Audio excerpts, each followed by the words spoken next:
এই ঘটনা নিয়ে ইতিমধ্যে শুরু হয়ে গেছে রাজনৈতিক চর্চা। মিথ্যে মামলায় ফাঁসানো হয়েছে ঘটনায় তৃণমূলের দিকে অভিযোগের আঙুল বিজেপির বেশ কিছু নেতা অবৈধ কর্মকাণ্ডে জড়িত। এই ঘটনায় রাজনীতি নেই, পাল্টা দাবি করা হয়েছে শাসক শিবিরের পক্ষ থেকে। আমাদের প্রত্যেকটা বিধানসভায় কম বেশি কর্মীকে মিথ্যা মামলায় ফাঁসানো হচ্ছে। সেই রকম এখন শীতেই বিধানসভার পালা শুরু করে দিয়েছে। 2:30 নাগাদ বাড়ির থেকে বেরোয়, কারণ বশত টিএমসি বলেন বা অন্য কোনো প্রশাসন পার্টিকে দিয়ে কাজ করাচ্ছে, তো তাকে হয়তো ফলো করতেছিল। পুলিশের গাড়ি ঢুকে ওনার বাইক সহ ওনাকে তুলে নিয়ে যায়। এখন কোথায় আছে, কোন থানায় আছে, আমরা শীতেই থানায় গেলাম, গিয়ে আমরা মিসিং ডায়েরি করলাম, এমনকি আইসি সাহেবের সঙ্গে কথাও বললাম। উনি আমাকে সরাসরি বলে দিল যে আমাদের থানায় নেই। 1 নম্বর মণ্ডল সভাপতি ভারতীয় জনতা পার্টির, ওনার নাম সুকুমার বর্মন। টিএমসি পার্টিটা জানে চক্রান্ত সহিত যদি ওনাকে বসানো যায় তাহলে হয়তো আদাবাড়ি অঞ্চলটা আমরা তুলতে পারবো। সেই কারণে ওনার উপরে উঠে পড়ে লেগেছে। মানে টিএমসি বুঝতে পারছে তার মানে পায়ের নিচের মাটি সরে গেছে। এখন পুলিশ প্রশাসনকে ব্যবহার করে ওনারা কাজ করছে। এটা তো ঘটনা যে দিনহাটা সিতাইয়ে এর আগেও আমরা বেশ কিছু উদাহরণ দেখেছি যারা এই ধরনের অবৈধ কাজকর্মের সঙ্গে যুক্ত, এবং বিজেপির বেশ কিছু মানুষজনের নাম সেখানে উঠে এসেছে। এই মণ্ডল সভাপতি এই কাজের সঙ্গে যুক্ত কিনা সেটা তো আমি স্পষ্ট করে বলতে পারবো না। নিশ্চিতভাবে পুলিশের কাছে প্রমাণ তথ্য ছিল বলেই তাকে হয়তো ধরেছে। সেখানকার কোনো নির্দিষ্ট মামলায় সে ধরা পড়েছে। এর সঙ্গে রাজনীতি আছে বলে আমার মনে হয় না। যারাই এই ধরনের কারবারের সঙ্গে যুক্ত, সে যে দলেরই হোক না কেন, তাদের বিরুদ্ধে অ্যাকর্ডিং টু ব্যবস্থা গ্রহণ করা হয়। আরো একবার কথা বলে নেবো। আমাদের সঙ্গে রয়েছেন প্রতিনিধি শুভেন্দু ভট্টাচার্য। শুভেন্দু, তার স্ত্রী সুকুমার বর্মন, তার স্ত্রী অভিযোগ করছেন গতকাল দুপুরে বাড়ি থেকে মোটর বাইক নিয়ে বের হয়েছিলেন, তারপর তার খোঁজ পাওয়া যাচ্ছে না। যদিও পুলিশের তরফ থেকে বলা হচ্ছে তাকে ইতিমধ্যে গ্রেফতার করা হয়েছে। পুলিশের ঠিক কি বক্তব্য? দেখো, প্রথমে যেটা বাড়ির লোক অভিযোগ করেছিল যে সিতাই থানার পুলিশ তাকে তুলে নিয়ে যায়, এবং তারপর যখন তারা সিতাই থানায় খোঁজ খবর নিতে যায় তখন সিতাই থানা থেকে জানানো হয় যে সুকুমার বর্মনকে তারা গ্রেফতার বা আটক করেনি, এবং তারপরেই সিতাই থানায় কিন্তু তারা একটি মিসিং ডায়েরি করে। এবং রাতের বেলা যেটা পুলিশের তরফ থেকে জানানো হয় যে সিতাই থানার থেকে অন্য থানা সাহেবগঞ্জ থানার পুলিশ তাকে সাহেবগঞ্জ থেকেই গ্রেফতার করেছে। অর্থাৎ এখানে কিন্তু একটা প্রশ্ন যাচ্ছে, যেখানে পরিবারের লোকজন দাবি করছে যে সিতাইয়ের শিলদুয়ার এলাকা থেকে তাকে পুলিশ তুলে নিয়ে গেছে, সেই পুলিশ কিভাবে সাহেবগঞ্জ থানায় তাকে বলছে সাহেবগঞ্জ থানায় তাকে গ্রেফতার করা হয়েছে, এমন পুলিশের তরফ থেকে দাবি করা হয়েছে। তো সব মিলিয়ে এটা নিয়ে বিজেপি কিন্তু প্রশ্ন তুলেছে, এবং পাশাপাশি বিজেপি আবারও বলছে যে যেইভাবে বিজেপি কর্মীদের এইভাবে আটক এবং গ্রেফতার করা হচ্ছে তাতে কিন্তু বিজেপিকে দিনহাটায় দমানো যাবে না, এমনটাই অভিযোগ করা হচ্ছে বিজেপির তরফ থেকে। তৃণমূলের বিরুদ্ধে অভিযোগ করা হচ্ছে এবং পুলিশের বিরুদ্ধে চক্রান্তের অভিযোগ কিন্তু বিজেপির তরফ থেকে করছে। ধন্যবাদ শুভেন্দু। আর এবার যে খবরের দিকে নজর রাখবো, কোচবিহারের সিতাইয়ের শিলদুয়ার গ্রামে বিজেপি নেতা সুকুমার বর্মন তিনি নিখোঁজ। গতকাল দুপুর থেকেই তার খোঁজ মিলছে না, এমনটাই দাবি করেছেন পরিবারের সদস্যরা। আর ঠিক কি জানা যাচ্ছে, পরিবারের তরফ থেকে কি বলা হচ্ছে, বিস্তারিত জানাবেন প্রতিনিধি শুভেন্দু ভট্টাচার্য আমাদের সঙ্গে রয়েছেন।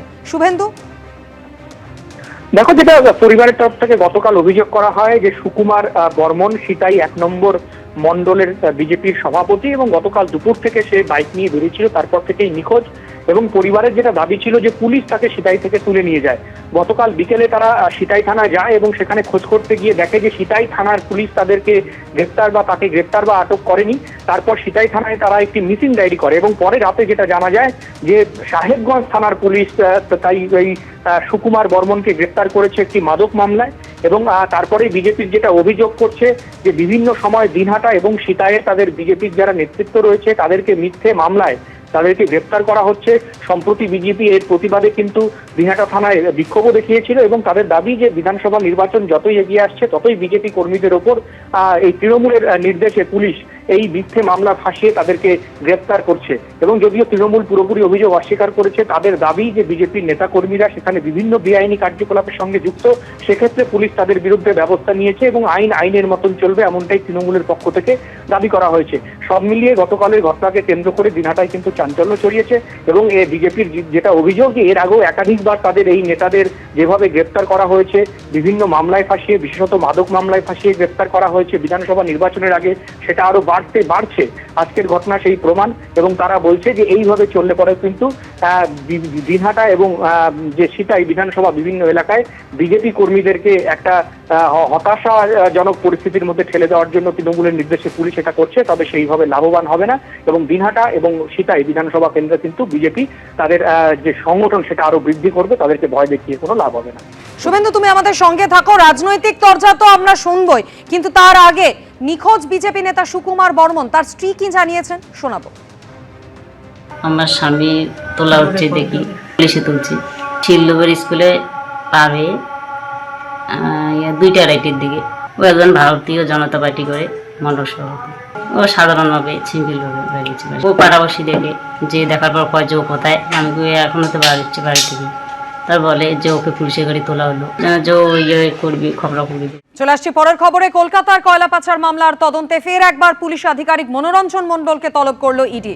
তলব করা হয়েছে ওই পুলিশ আধিকারিকের সহযোগী হিসেবে পরিচিত প্রবীর দত্তকেও। এই বিষয় নিয়ে আরো বিস্তারিত আমাদের জানাবেন প্রতিনিধি প্রকাশ সিনহা, আমাদের সঙ্গে রয়েছেন। প্রকাশ, মনোরঞ্জন মণ্ডলকে তো গত সপ্তাহেও একবার ডেকেছিল ইডি, ফের একবার তাকে তলব করা হলো, কি কি তথ্য প্রমাণের ভিত্তিতেই তলব? দেখো, ইডি আধিকারিকরা জানাচ্ছেন গত সপ্তাহে দুজনকেই তলব করা হয়েছিল। একদিকে যেমন মনোরঞ্জন মণ্ডল এবং অন্যদিকে প্রবীর দত্ত, দুজনকেই তলব করা হয়েছিল। দুজনেই কিন্তু গত সপ্তাহে আসেননি এবং তারা কোনো চিঠি দিয়ে ইডি আধিকারিকদের জানাননি যে তারা কেন আসছেন না বা কোনদিন আসবেন। তাই দ্বিতীয়বার দুজনকেই তলব করা হয়েছে। আজকে তলব করা হয়েছে। ইতিমধ্যেই 12:15 বাজে, তারা এখনো সিডিও দপ্তরে এসে পৌঁছননি। মূলত যেটা ইডি তরফে দাবি করা হচ্ছে, যে রিপোর্ট তারা কোর্টে পেশ করেছে সেখানে তাদের দাবি ছিল যে মনোরঞ্জন মণ্ডল কয়লা মাফিয়া চিন্ময় মণ্ডলের কাছ থেকে 1 কোটি টাকা চেয়েছিলেন প্রবীর দত্তর ব্যাংক অ্যাকাউন্টের ডিটেলস দিয়ে, এবং সেই অ্যাকাউন্টে 1.5 কোটি টাকা জমা পড়েছিল, অর্থাৎ ঘুষের টাকা ব্যাংক অ্যাকাউন্টের মাধ্যমে ট্রান্সফার হয়েছিল এবং সেই টাকা আলটিমেটলি মনোরঞ্জন মণ্ডলের কাছে গেছে, এমনই দাবি ইডি আধিকারিকরা জানাচ্ছেন। সেই তথ্য সামনে রেখেই দুজনকেই জিজ্ঞাসাবাদ করতে চান ইডি আধিকারিকরা, তাই দুজনকে ফের তলব করা হয়েছে। এবার দেখার বিষয় হবে যে আজকে মনোরঞ্জন মণ্ডল এবং তার সহযোগী Prabir Dutta CGO complex ED দপ্তরে হাজিরা দেন কিনা। অবশ্যই সেদিকে আমাদের নজর থাকবে। প্রকাশ, ধন্যবাদ।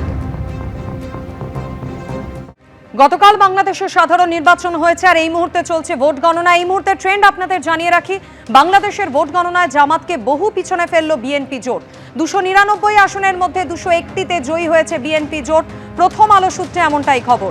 বাংলাদেশে 2/3 গরিষ্ঠতা বিএনপির। ঢাকা 3 আসনে জয়ী বিএনপি প্রার্থী গয়েশ্বর চন্দ্র রায়।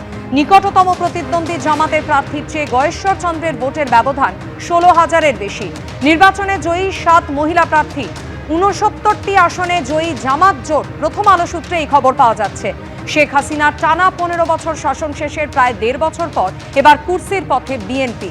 খালেদা জিয়ার পুত্র তারেক রহমান ঢাকা 17 এবং বগুড়া 6 এই দুটি আসনেই প্রতিদ্বন্দ্বিতা করেছিলেন এবং দুটি আসনেই বিপুল ভোটে জয়ী হয়েছেন তারেক রহমান। জামাতের সঙ্গে জোট বেঁধে লড়েও দাগ কাটতে পারেনি ন্যাশনাল সিটিজেন পার্টি বা এনসিপি।